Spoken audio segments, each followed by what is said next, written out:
Tantor Audio, a division of Recorded Books, presents My Daddy is a Hero, How Chris Watts Went from Family Man to Family Killer, by Lena Derhally. Narrated by Tanya Eby. As a child, I never imagined that all of the real monsters in the world would be human. Mobeen Hakim. Disclaimer. The information in this book has mostly been taken from the Frederick, Colorado Police Department and the Colorado Bureau of Investigation, CBI, discovery documents from the investigation of the disappearance of Shanann Watts and her daughters. The story and analysis in this book are based on numerous interviews, text messages, emails, internet searches, and body cam footage from the police and CBI documents, as well as Shanann Watts' social media videos and posts. The thoughts, views, and opinions are solely the author's, and not necessarily the author's employer or any groups or individuals affiliated with the author. The psychoanalysis in this book is not intended as definitive truth, as it is speculation and opinion based on the author's professional opinion and expertise. The author has never personally met Chris Watts or anyone affiliated with this crime, and is not officially diagnosing any individual with a mental illness. Most important, the blame for this tragedy lies entirely upon Chris Watts. It is important to remember that there are many victims in this tragedy, not limited to the families, friends, and law enforcement. The author wrote this book with the objective of understanding tragedies like this one, in hopes of preventing them in the future. Introduction. When I saw Chris Watts' television interview when Shanann and her daughters first went missing, I was struck by how indifferent he was to their disappearance. Like many others who watched that interview, I was drawn into the case immediately and followed it obsessively from that moment on. As a mental health professional who works with couples and specializes in relationships, I couldn't quite wrap my head around how someone so seemingly normal his entire life, with no warning signs or red flags, could do something so heinous and evil. In my opinion, there was no way Shanann would have been able to tell she was married to someone who was capable of something this atrocious. In fact, I believe she thought Chris was completely incapable of something like this. For most of her marriage, up until she left for North Carolina for her summer vacation, she felt safe with Chris. She trusted him implicitly. I know that many people who followed this case have had so many questions. Was Chris a nice guy who had a break from reality? Was he an evil psychopath? A narcissist? Something else? If he is a psychopath, how did he hide it for so long? How did Chris become like this? Was he born like this, or did he become this way over time? Were there any warning signs? Are there warning signs that I can look out for so this doesn't happen to me? These are all questions I have attempted to answer in this book, using my professional expertise in Imago relationship therapy and psychotherapy, and with the help of a criminal psychologist, a neuroscientist, and a journalist. I am aware that people following this case have many diverse beliefs, opinions, and views, and I respect and honor them all. I share my opinions in this book not because I believe it is the gospel, but because I wanted to contribute something meaningful and substantive to the discussion, and hopefully help bring some knowledge or closure to those who still struggle to move on. While retelling this story, I recognize that it would be impossible to report the full truth. There are different sides and perspectives to many of the stories in this book, and we probably will never know exactly what happened. All I can do is report the different perspectives that I am aware of, and let the listener make their own judgments of what they believe to be true. The only account we have of what really happened to Shanann, Nico, Bella, and Cece the morning they died is what Chris has said in several confessions he has given. There is no way to know what parts of his accounts are true, but I told his version of events in this book because that was the only account I had. Many of the people who are familiar with this case will already know some of the information presented in the book because they have pored over the discovery documents countless times themselves. I felt it was important to retell the story for those who were not familiar with the case and for everyone listening to the book to use as reference when they read the psychological exploration of Chris and the story of the Watts family murders. There was no way anyone involved in this tragedy could have seen it coming. The only thing we can do is try to learn from situations like this going forward. My hope is that we can prevent abuse and violence if we have more of an understanding and know what signs to look out for. By understanding important relational dynamics, attachment theory, and the traits and characteristics of Chris Watts and people like him, people can either leave a bad situation before it's too late, or they can get the help they need before things reach a point of catastrophe that they can never come back from. Ultimately, this book was born out of a desire to understand how something like these murders could happen, and to explore ideas of how, individually and collectively, we can try to prevent similar tragedies in the future. Although we cannot bring back Shanann, Bella, Cece, and Nico, we can honor the beautiful legacy they have left behind. Chapter 1. Is Shanann okay?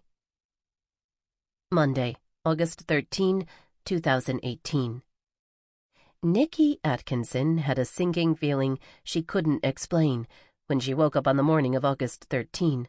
Only 5 hours earlier, she had returned home to Frederick, Colorado, from a quick weekend business trip in Scottsdale, Arizona, with her best friend, Shanann Watts, but she couldn't shake the feeling that something was amiss. Shanann and Nikki, both promoters of lifestyle products called Thrive by the up-and-coming Lavelle Company, were always in contact. Shanann in particular was incredibly motivated after these trips. Without fail, after a Lavelle getaway, she would contact Nikki first thing in the morning. Shanann would jump on social media as soon as she woke up and would post on Facebook, sometimes earlier than 7 o'clock. This morning, something was different. When Nikki rolled over to check her phone, expecting her usual bombardment of text messages from her friend, nothing was there. Shanann's 3- and 4-year-old daughters, Celeste, known to all as Cece, and Bella, were early risers. Shanann also had an appointment with her OB-GYN that morning to check on the status of her 3rd pregnancy, and she had a busy day ahead of her. No way would she still be sleeping. Besides the fact that Shanann was 15 weeks pregnant and had a high-risk pregnancy because of several autoimmune diseases with which she struggled, she had been uncharacteristically emotionally distraught over the last several weeks. Her marriage, which she had thought was close to perfect, had been crumbling before her eyes, and the sudden change in her husband, Chris, was completely out of left field. In a matter of only weeks, Shanann's normally doting, loving, and attentive spouse of 6 years had gone completely cold and unresponsive with no rational explanation. Shanann, Bella, and Cece had been away from him 5 weeks, visiting family in North Carolina while he stayed behind in Colorado for work. Chris had joined his family the 6th week of the trip, and they all returned home to Colorado together. Chris had recently told Shanann he no longer wanted the baby she was carrying, even though he was the one who pushed for the 3rd child. Chris had always wanted a boy, and the couple was hoping that the 3rd time would be the charm.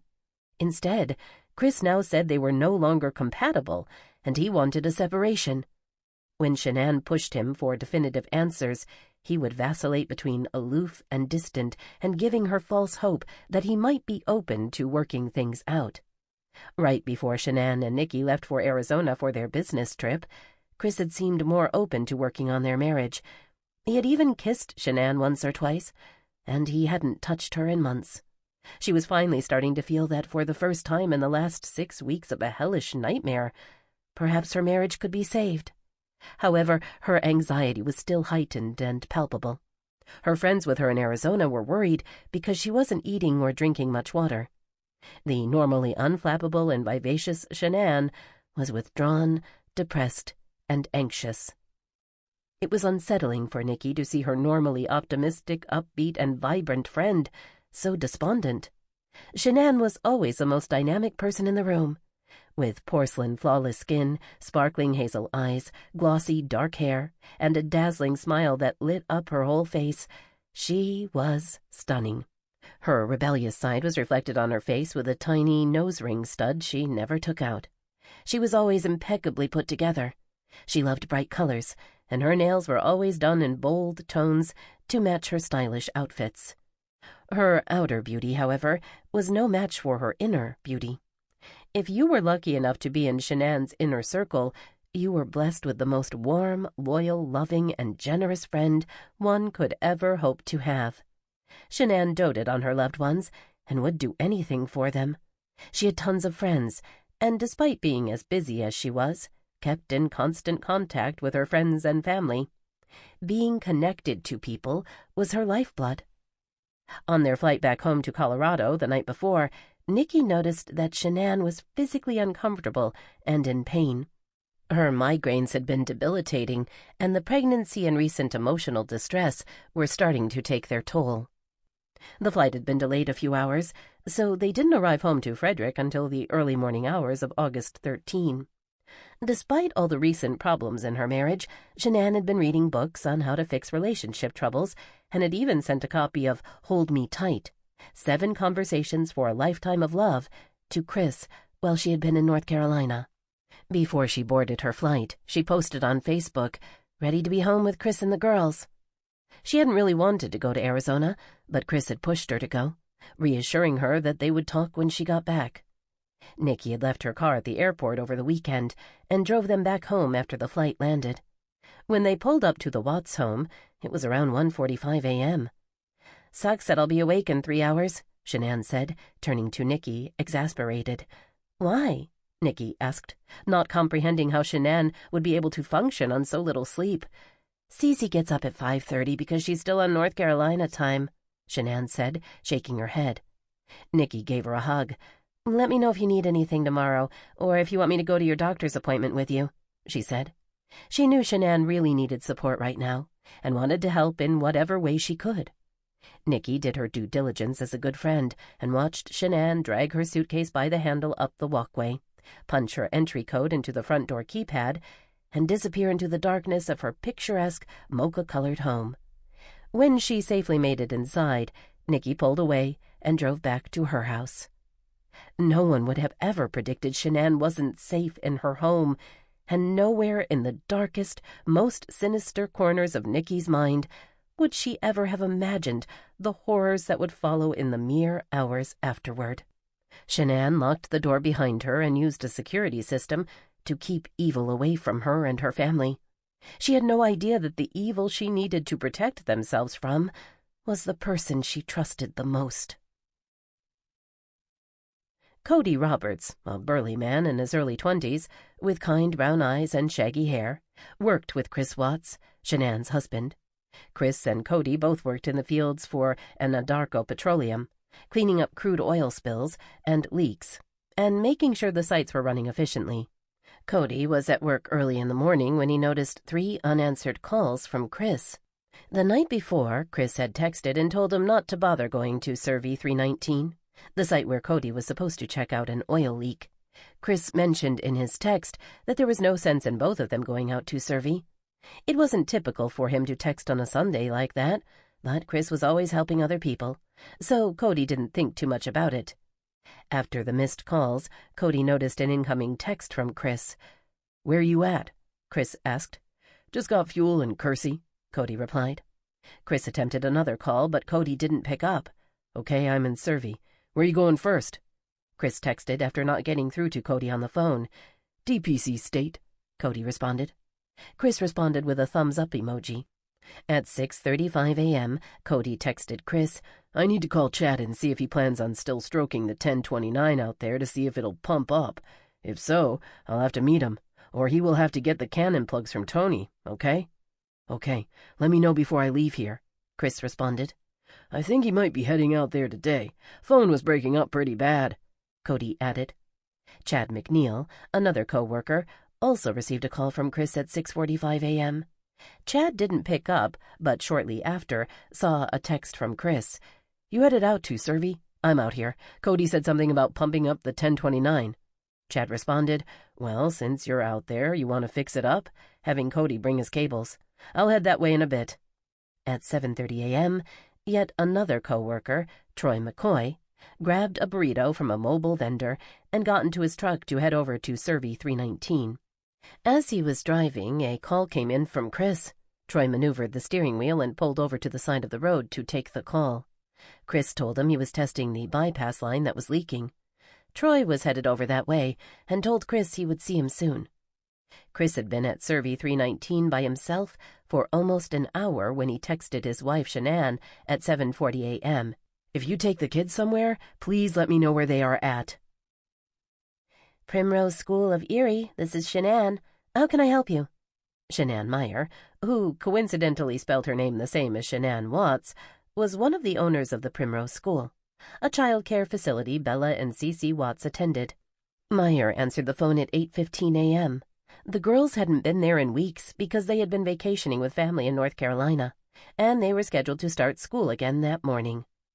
"Hi, this is Chris Watts," Chris said, "Bella and Cece's dad." "Oh, hi," Meyer replied. "We're excited to see the girls today." "Well, that's why I'm calling. The girls won't be coming back to school," Chris said. There was an awkward silence, and then he continued, "I'm not really sure what's going on yet, but we are putting the house up for sale and moving, and not sure where we're going to be yet." "That's pretty crazy," Meyer said hesitantly. "The girls aren't there, are they?" Chris asked. "I haven't seen them yet, but I can check to see if they've clocked in yet." Meyer put Chris on hold and found out the girls had not arrived at school that day. She picked up the phone again to tell Chris. "Okay, put them down as not coming in then," he said. "Do you want me to put them on the wait list in case anything changes?" Meyer asked. "Sure, might as well. But we don't know what's going on right now." "Okay. Well, the teachers will be sad not to see them. Please keep us updated." "Will do, thanks," Chris said, and hung up. He then called Ann Meadows, his real estate agent. Ann picked up, surprised to hear from him because she usually dealt only with Shanann. Years ago, she had helped the Watts family buy the house they were living in, and Shanann had contacted her recently about putting their current house up for sale and looking for something new. After she greeted him, Chris replied, "Hi, Ann. Has Shanann called you yet?" "I talked to her through Facebook Messenger and suggested you guys get pre-approved for a loan," Ann said. "Listen, no one knows this yet, not even our family," Chris said bluntly, "but Shanann and I are getting divorced. We haven't been getting along in over a year." Ann was silent for a moment, completely shocked. Shanann and Chris seemed like the happiest couple on earth to her. They appeared to be truly in love and fond of each other. Their affection didn't feel fake or forced either. They genuinely seemed to enjoy each other's company and were a great team in so many ways. Shanann was so lovely, sweet, and ambitious, and Chris was quiet and a great father to the girls. "Well, I'm sorry," Ann said, completely confused about how to respond to the news. Chris told her he would be in touch later and proceeded to call Shanann's cell. There was no answer. Melissa Parrish, another Anadarko employee, worked closely with Chris Watts, Troy McCoy, Chad McNeil, and Cody Roberts. They were all planning to head to the Survey 319 site to check on the leak that Chris had been working on. Parrish was new to Anadarko, and this was her first time at the site. At 8:25 a.m., she and McNeil arrived there. Chris would usually text the group when he was at a site, but he hadn't that morning. Parrish liked Chris a lot. He was always quiet, yet calm and easy to be around. In her eyes, he was a true family man, and his daughters were his world. He gushed about them all the time. When Parrish saw Chris for the first time, she noticed a shovel and a hole in the ground next to where he was standing. The hole was about 1 foot wide and 6 to 8 inches deep. Troy McCoy arrived at Survey 319 next at 8:51 a.m. Troy's gaze immediately landed on Chris's work truck that was parked right next to the wellhead. It was odd, considering that spot was far away from the oil leak that he was supposed to be fixing. Instead of wearing his usual tight-fitting, fire-resistant clothing, Chris was wearing a baggy navy blue shirt. He was also wearing his older pair of boots, and he'd tucked only one side of his pants into one of them. Chris greeted the group as they approached him. "What, are you slumming it today?" Troy asked, as he eyed Chris up and down. Chris laughed. "Been worried about snakes and legless lizards," Chris retorted. The group began to make small talk about their weekends as they normally would. Chris told Parrish that he had gotten a babysitter Saturday night and gone to the Colorado Rockies game. Parrish noted while they were all chatting that Chris hadn't cleaned up the oil spill as he usually did. He was meticulous with cleanup, But this time he wasn't. Other than that, it was a totally normal Monday morning for the team. Shortly afterward, the group went into their separate vehicles to another site, Survey 1029. Chris arrived at Survey 1029 at 9:49 a.m. At 10:10 a.m., Chris searched the lyrics for the song Battery by Metallica on his phone.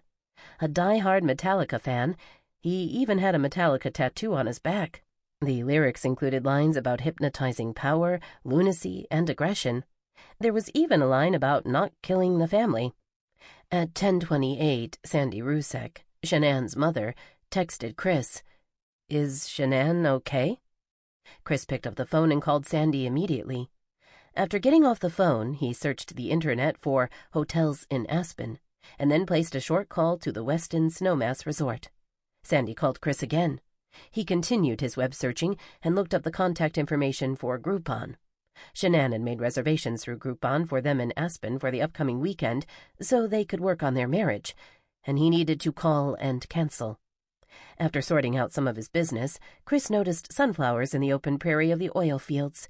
He took out his cell phone and snapped a photo of them. He wanted to send the picture to someone special in his life. Chapter 2. Don't Call the Police. At 11:45 that morning, Nikki Atkinson still hadn't received a response or any communication from Shanann. She looked at her phone and at the screen of texts she had been sending Shanann since early morning. "How are you? Just wanted to see if you're okay. I know you were hurting a lot last night. I hope you're okay. Let me know how your appointment goes." Nikki started to feel panicked, so she asked her teenage son, Matt, if he would drive over to Shanann's house. With no makeup, a t-shirt, black leggings, and her auburn hair shoved into a messy bun, she grabbed a pair of oversized, white-rimmed sunglasses and made her way to her car with Matt. A spitting image of her except for the hair shaved on both sides of his head. He wore a t-shirt and shorts. Nikki would be returning exactly where she had safely dropped Shanann off just hours earlier. "I'm very worried about you. I'm coming to your house," she texted Shanann before leaving. As Nikki and Matt made the drive over to Shanann's, Nikki texted other mutual friends, telling them she was on her way to the house and would keep them updated. Worst case scenario, she thought, maybe Shanann had just passed out, and Nikki would let herself in and get her the help she needed. Nikki had the door code to the Watts house because when they were away, she and Matt would watch over the family dachshund, Dieter, and take care of things around the house. When they pulled up to the Watts house, Nikki went straight to the front door and punched in the code. Her heart sank into her stomach. The chain was latched to the door from the inside. Normally, Shanann and Chris would do this so 3-year-old Cece, a known toddler escape artist, wouldn't let herself out of the house. Now there was no way they could get in the house to see if Shanann was okay. Nikki peered in through the glass into the front entryway of the home. Right by the door, she spotted the flip-flops that Shanann wore everywhere. Clearly this would indicate she was still home. She never went anywhere without them. Near the flip-flops sat her suitcase from the trip to Arizona. Nikki's next idea was to see if Shanann's car was still there. If she had gone somewhere with the children, the car would be gone as well. "If we move the car up to the garage, you can stand on it and look in the window to see if her car is still there," she told Matt. They moved the car adjacent to the garage, and Matt hoisted himself up on top of it, peering through the window into the garage.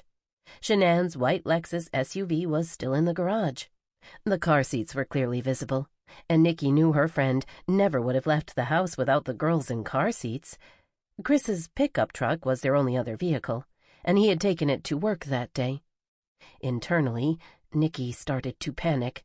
Cassie, another close friend of Shanann's, had been in close communication with Nikki throughout the morning hours.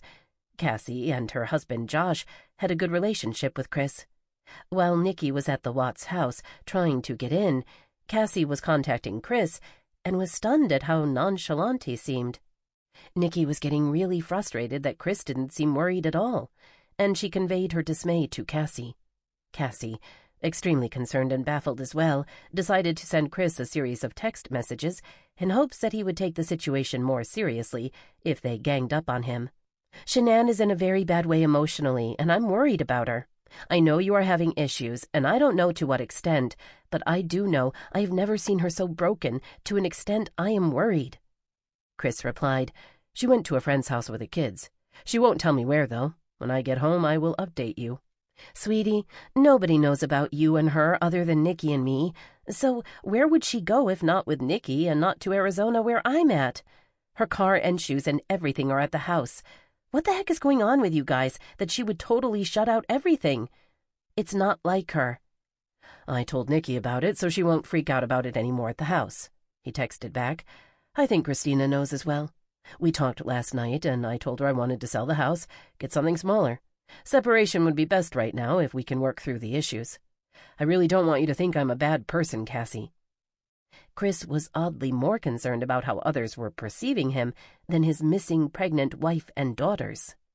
Amid his text messages with Cassie, Chris resumed his text conversation with the real estate agent, Ann Meadows.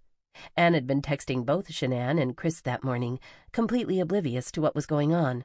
"Hi, I'm working on your market analysis. I would like to bring my listing coordinator with me when I bring it. Did you finish the basement? Any other upgrades?" Ann asked. "Basement is still unfinished. No other upgrades," Chris quickly typed back. He then went back to check his new messages from Cassie. His phone was blowing up with messages.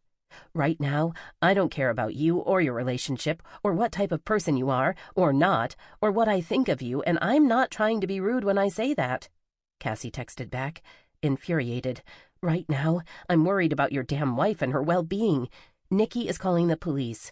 Shanann is broken emotionally. Her blood sugar dropped due to not eating, and it could cause her to pass out. So, unless you want the police to bust your damn door down, you get home and check on your family. I'm sorry if I'm being rude, but I'm seriously concerned."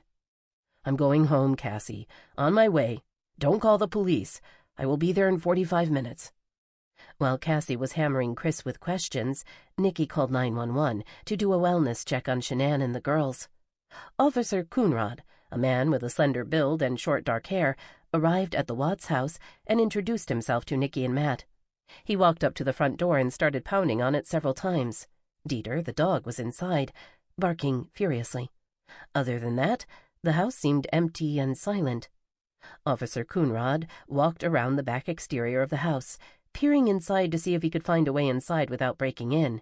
He loudly called Shanann's name several times, but only echoes and silence filled the air. As he made his way back to the front of the house, Nikki was on the phone with Sandy, Shanann's mother. "I don't think Chris is coming," Officer Coonrod told Nikki. At that exact moment, Chris pulled up to the house in his work truck. He jumped out and ran toward Officer Coonrod. Standing relatively tall at 5'10", Chris was muscular and tan. That day, he was wearing a long-sleeved gray shirt, jeans, and tinted sunglasses. Even though he was only 33 years old, his hair was streaked all over with gray and buzzed in a close shave. Officer Coonrod made note of these details and then asked, "Chris?" He nodded. "Scott, how you doing?" Officer Coonrod said, introducing himself by first name and extending his hand to Chris. "This is the only vehicle that she would have? That she would drive?" he asked Chris, pointing toward the garage. "Yeah," Chris said. Chris opened the garage and ducked in. Then he quickly opened the front passenger door of Shanann's car and appeared to pick something up from the floorboard before he closed the car door. He slipped something in his pocket before rushing into the house. A neighbor, Nate Trinistich, noticing the commotion, lumbered over to the Watts' front yard. Trinistich was tall and husky, wearing a t-shirt, shorts, and a backward baseball cap. He told Nikki he had a security camera that had a view of the Watts' driveway, and he was willing to share the footage if it would help. The neighbor checked his camera and said he saw a white car drive away around 1. "That was me, though," Nikki said out loud on her cell phone, talking to Sandy, Shanann's mother. "That's the only movement the whole day," Nate replied. "Besides Chris leaving?" Nikki asked. "Yeah," Nate said, nodding. "The girls' car seats are in the car, too, so if she left with a friend, she would have taken the girls' car seats," Nikki said to Sandy, still on the phone with her. "Can we go in the house?" Nikki asked, pulling the phone away from her face and looking at Coonrod. "I mean, that's up to him. It's his house." The officer gestured to Chris as he opened the front door to let them in. "You mind if I come in, Chris?" he asked. Chris nodded, opened the door, and let Coonrod, Nikki, and Matt inside the home. The house was eerily quiet, except for the sounds of Dieter still frantically barking. It appeared neat and well kept. The ceilings were high. Black leather sofa. Sample complete. Ready to continue?